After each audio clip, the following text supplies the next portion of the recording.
Dr. Tim Wysocki at Nemours Children's Clinic in Jacksonville, Florida. Today I'll be practicing a talk that I'm soon to give at Keystone Conference on Pediatric Diabetes in Colorado. And this talk will be appropriate for people who are not advanced pediatric psychologists, but perhaps advanced undergraduate or beginning graduate students, or clinicians in other fields such as nursing, nutrition, diabetes education, and so forth, who are actually the expected audience at the conference where it will be delivered. So thank you for allowing me to contribute to this terrific conference. I've been asked to summarize a vast landscape of research literature on the psychosocial aspects of type 1 diabetes in kids. And so I'm going to zoom along rather quickly. I have these current sources of research support, but nothing to disclose in terms of conflicts of interest regarding today's presentation. So here are my three objectives for the next 20 minutes or so. First, I'll be summarizing the evidence base on psychological variables that may affect adolescents' type 1 diabetes care. Then I'll try to take a bit broader view by considering this research from the standpoint of some specific basic behavioral mechanisms that may play a role in this context. So I'll hopefully take some of the mystery out of why diabetes management seems to be so difficult and that mismanagement seems to be irrational to many of us. Finally, I'll summarize quickly some practical tools that are available for screening for psychosocial problems in diabetes, and I'll review quickly some of the empirically validated interventions that have been tested, as well as try to draw some of the common elements of those interventions. What I've done in this next slide is to combine baseline scores on our adherence measure, the diabetes self-management profile, from 4 samples of type 1 diabetes patients who took part in several of our studies. Higher scores on this measure indicate better adherence, and the maximum score is 86. At the bottom of this graph are the 5 different age groups. As you can see, the mean adherence scores drop steadily and consistently from about 80% of optimal in children younger than 8 to about 70% of optimal by mid-adolescence, and the decline was virtually identical in all 4 samples. So there are a lot of ways to think about these data, and I'm going to challenge the audience to think about some. What do you see here? What I typically don't hear when I ask that question of audiences composed of diabetes professionals is something like this. This decline is so consistent it makes me wonder what we could be doing better as healthcare providers to better help our adolescents. So I've given talks all over the place: North America, Europe, South America, Africa. And in addition to the research that's been published from other countries, the questions and case histories that I hear in these far-flung places have convinced me that the effects of the family environment on youth's diabetes outcomes is essentially universal. But what exactly is happening in families that achieve great or at least acceptable diabetes outcomes during adolescence that happens differently in families that struggle with ineffective diabetes management, poor metabolic control, difficult psychosocial outcomes, and often excess healthcare utilization? I'm going to give a quick rundown of what the research literature has pinpointed, followed by more detailed presentation of a few examples from our own research program. So here's a quick list of key psychological and social mechanisms that affect the adequacy of teens' management of type 1 diabetes. First, the psychological adjustment of parents and youth. Both depression and anxiety disorders have been associated with poorer diabetes outcomes, and these are elevated among the type 1 diabetes population. The number of adult caregivers in the home. Single-parent families are at special risk of having difficulty with diabetes management. Communication and conflict resolution skills appear to be key, as many studies, both prospective and cross-sectional, have shown relationships between the quality of communication in the family and diabetes management. Families in which parents withdraw from involvement in the management of the disease are also at risk of poorer outcomes, while those in which parents find ways to remain involved in developmentally appropriate and socially supportive ways enjoy better outcomes.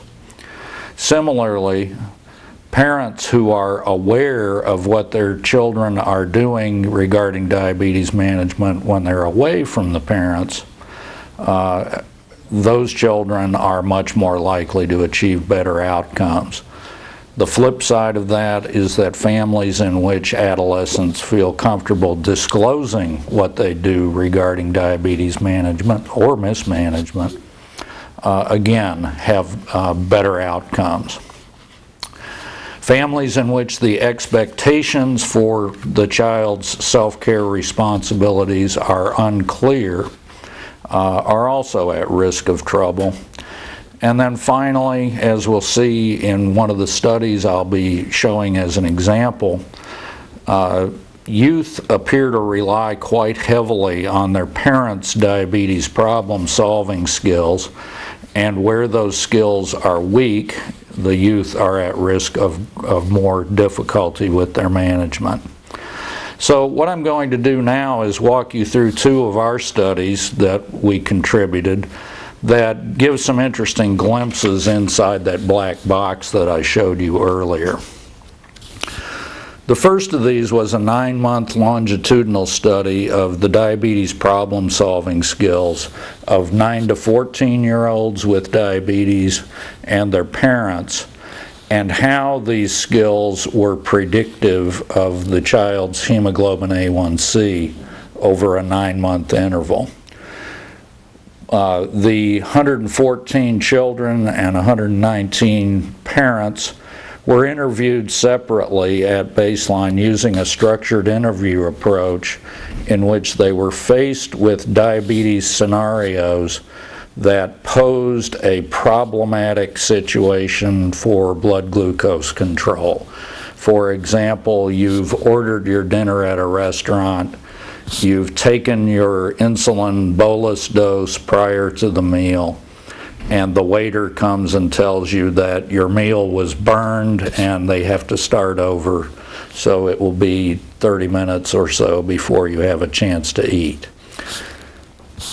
We would ask the participants, what's the diabetes problem here?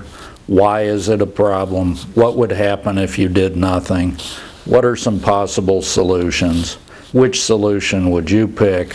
Why would you pick that solution? And how would you know if it worked? And those questions were asked of each of these scenarios. We had scoring criteria specific to each scenario, and then we posed 4 of these to each interview participant, and then we categorized them into low, medium, or high problem-solving scores. And just as an aside, I'll point out that the distribution of scores for the adolescents did not differ from that of their parents. So they had very similar levels of diabetes problem-solving skills. So here's a graph showing some of the results. showing hemoglobin A1C over that 9-month interval as a function of the parents' diabetes problem-solving skills. And you can see that the youths that had whose parents had the weakest skills had significantly higher hemoglobin A1C at baseline and each follow-up point compared to those youths whose parents had medium or high DPSI scores. So now let's look at the same data, but instead we'll look at the hemoglobin A1C levels of youths as a function of the youth's problem-solving skills. And that's shown in this graph. Although there's some variability, we don't see the same relationship at all. In fact, our statistician tells us that there aren't any differences here in terms of hemoglobin A1C as a function of adolescents' problem-solving skills. So even though their raw scores on this measure didn't differ significantly from that of their parents, we concluded that adolescents appear to not use the problem-solving skills they have when they're away from their parents. The second study I'll tell you about involved 2 parent families of kids with type 1 diabetes and examined the importance of the youth's report of his or her collaborative involvement with each of those parents separately. And we asked them to identify one parent as the primary diabetes caregiver and the other parent as the secondary caregiver. Probably won't surprise you to learn that about 84% of the sample chose a female as the primary caregiver and a male as the secondary caregiver. We studied 309 of these 2 parent families of 9 to 14-year-olds. And then we asked them to separately relate the degree to which the child had a healthy, collaborative, teamwork relationship with each of those parents separately. And we categorized them as follows. We called them HH families if both caregivers scored above the median for collaborative involvement. We called them LL if both scored below the median. And if the primary scored above the median and the secondary below, we called them HL and flipped that over for the LH families. And then we compared diabetes outcomes among these 4 groups. I'm only going to show you results for hemoglobin A1C and adherence, but similar patterns emerged for other measures of child depression, quality of life, family conflict about diabetes. So we found quite consistently that high collaborative involvement from 2 parents was a positive factor. This first slide shows that hemoglobin A1C for those in the HH group was significantly lower than that in the LL group. And this next slide shows that the same pattern emerged for diabetes adherence, which was significantly better for the HH and HL groups than either the LH or LL groups. So having solid diabetes teamwork with 2 parents is ideal, but in particular having that type of relationship with the primary diabetes caregiver appears to be crucial. So I'm going to shift gears to try to give you a framework for thinking about your adolescent patients and their self-care struggles. These points that I'll raise have all been substantiated in thousands of studies with all kinds of species, including humans. And I'm not about to argue that this framework explains everything about the complexities and variations in individual self-care behavior, but I think it gives a useful perspective that can lead to understanding why meticulous self-care is so difficult and why a small minority of adolescents succeed in doing so consistently. So first, behavior can be strengthened either by positive reinforcement or by avoidance of aversive events. Second, behavior is more strongly controlled by its immediate consequences than by delayed consequences. Third, behavior that's reinforced intermittently or occasionally is stronger than behavior that is reinforced consistently. So if we compare those two types of behaviors and withdraw the reinforcement for them, the behavior that's reinforced every time when we stop reinforcing it will go away quickly, where the other behavior will tend to persist if it's been intermittently reinforced. Avoiding aversive events may encourage superstitious behaviors.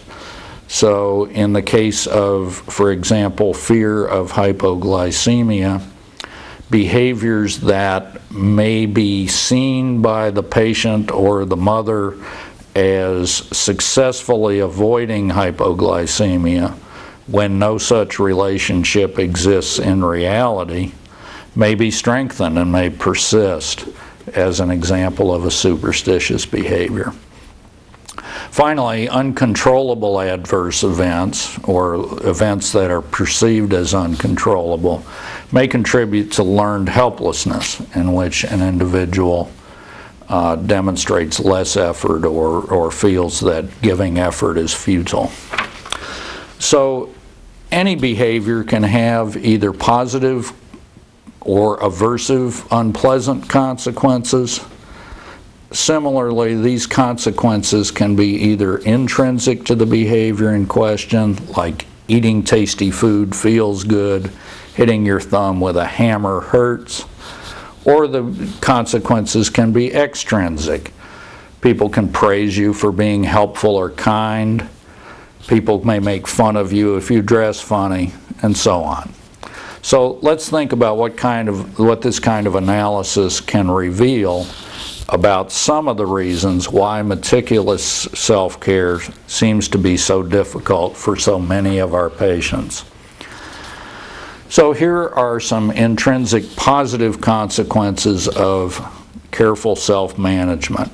I just ask you to notice that many of these are quite delayed and are not readily associated with any specific instance of self-care. So taking your insulin before eating today, it's very difficult to relate that one instance of behavior to avoiding blindness or kidney failure 30 years down the road. Here are some intrinsic negative or aversive consequences of those same behaviors. Sometimes these behaviors cause pain. They always require time and effort. And despite careful self-management, almost all patients periodically have unexplainable high or low blood glucose fluctuations that might seem capricious to them. So many of these aversive consequences, as opposed to the positive consequences, are immediate. They happen right away when the self-management behavior occurs. There can also be positive extrinsic consequences for good self-care, and of course most of these are social in nature. Praise, approval, freedom to participate in preferred activities, peer group acceptance and affiliation are some common examples. But diabetes management can also result in a variety of extrinsic unpleasant consequences, such as those shown here: criticism, social stigma, conflict, loss of privacy, and perhaps even loss of driver's license. So let's take this all a step further and give more thought as to why it's so difficult for so many adolescents to follow through consistently on the self-management regimen that they themselves may acknowledge is in their own self-interest. So first, the consequences of self-management behavior or misbehavior can be either positive or negative, but they're often delayed. So taking a risk with diabetes management the consequence of that specific act may be so delayed that the connection to that behavior is lost. Similarly, the rewarding consequences of good self-management may be very delayed. So we learned earlier that delayed consequences tend to have much weaker effects on behavior than positive ones. Second, consequences may be only loosely related to a specific self-management act. Diabetes self-management consists of hundreds of daily decisions, choices, and actions. And so the relationship of any one of those actions to a good outcome or a poor outcome is often very ambiguous. Third, the probability of an adverse event after a specific lapse in self-care may be low. Some patients may get away with missing an insulin injection now and then and not witness any observable negative consequence. Next, adverse events may seem to be capricious. Many patients have experienced severe hypoglycemic events without being able to explain why that happened. And this is almost universal among patients with diabetes. On the social end, risk-taking may actually enhance peer affiliation. Adolescents' peers may subtly encourage or reward the adolescent with diabetes for taking chances and being a man, those sorts of things. Fear of hypoglycemia may impact treatment decisions. If severe hypoglycemia is, as it should be, something to fear and avoid, some patients may go overboard and engage in behaviors that greatly reduce the chance of experiencing hypoglycemia, but at the cost of maintaining much higher blood sugar levels than necessary. And finally, adolescents may have many other opportunities and priorities that may preempt their attention to careful diabetes management. So I hope I've convinced you that to me it's more surprising that so many adolescents do well with their diabetes management than it is surprising or apparently irrational that they don't. And so I want to leave you by equipping you with some practical tools that you can take home to your practices. First, here is a list of well-validated screening tools for psychosocial problems that are tapping into behaviors that are specific to diabetes. The Problem Area and Diabetes Scale, parent version, is a well-validated tool that evaluates the status of the adolescent and family regarding a number of common flashpoints in which diabetes management tends to deteriorate during this age group. If you were only to use one measure of the ones that I've listed here, that's probably the one I would suggest. The Collaborative Parent Involvement Scale I mentioned earlier is a tool for evaluating the adolescent's relationship with each of his or her parents in terms of the health of the collaboration and teamwork between them. The Parental Monitoring of Diabetes Scale evaluates the degree to which the parent's knowledge of the adolescent's diabetes management away from home is accurate. The MyQ is a diabetes quality of life questionnaire. I personally prefer it to the commonly used PEDS QL.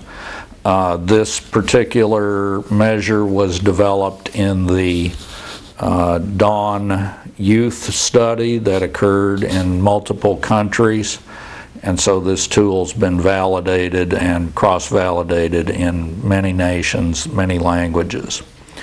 The revised diabetes family conflict scale is a quick measure for assessing parent-adolescent conflict around diabetes. And finally, our diabetes self-management profile self-report gives a rather quick snapshot of adherence with diabetes management from the standpoint of both youths and parents. Next, there are quite a number of empirically validated interventions that have been published in the research literature. I'm just going to list these here, and then I'm going to try to distill for you the common elements among those interventions that have proven to have some effectiveness. Our behavioral family systems therapy model is a family communication training and problem-solving intervention.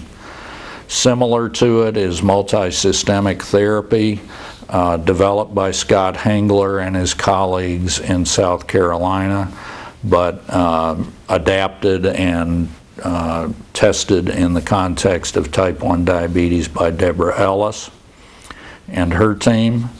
Doctors LaFell and Anderson at Joslin and worked together in developing a family teamwork intervention that was proven to be effective in promoting better glycemic control and quality of life.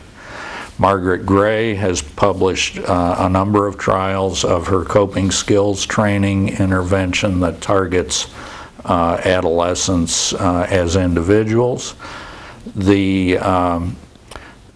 One of the earliest trials of a similar intervention was contributed by Alan Delamater in 1990. Still one of the longest follow-ups of any of these intervention studies. He followed his panel of newly diagnosed children and adolescents for 2 years. Sue Channon in Wales has contributed several trials of motivational interviewing with adolescents that have shown benefit. And finally, the family management of childhood diabetes study contributed by Nansel and colleagues. So there's a growing evidence base demonstrating that these interventions work. And they have to be administered by people that have been trained in doing them. There are many obstacles to doing so in today's healthcare economy, but we do have the tools for achieving improvement in many adolescents and their families. So what are the common dimensions of these effective interventions? First, they were all theoretically grounded. They were designed with a specific theoretical framework that drove the structure and process of the intervention. Many of them are based on social learning theory and behavioral principles. Second, they all focus on diabetes-specific target behaviors as opposed to more generic characteristics of patients and families. So instead of focusing, for instance, on depression in youth with diabetes, the successful interventions focus on the self-management behavioral manifestations of that depression.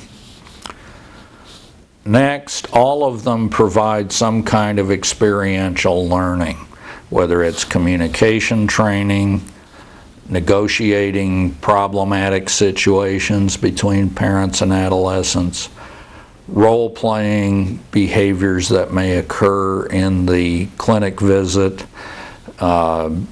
to practicing a problem-solving strategy that's been provided. All of these interventions place a significant emphasis on experiential learning as part of the intervention.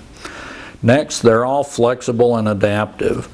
They can be applied to whatever problems the family has, barriers that they have that are impeding them from achieving better control of diabetes, better quality of life, and better family relationships.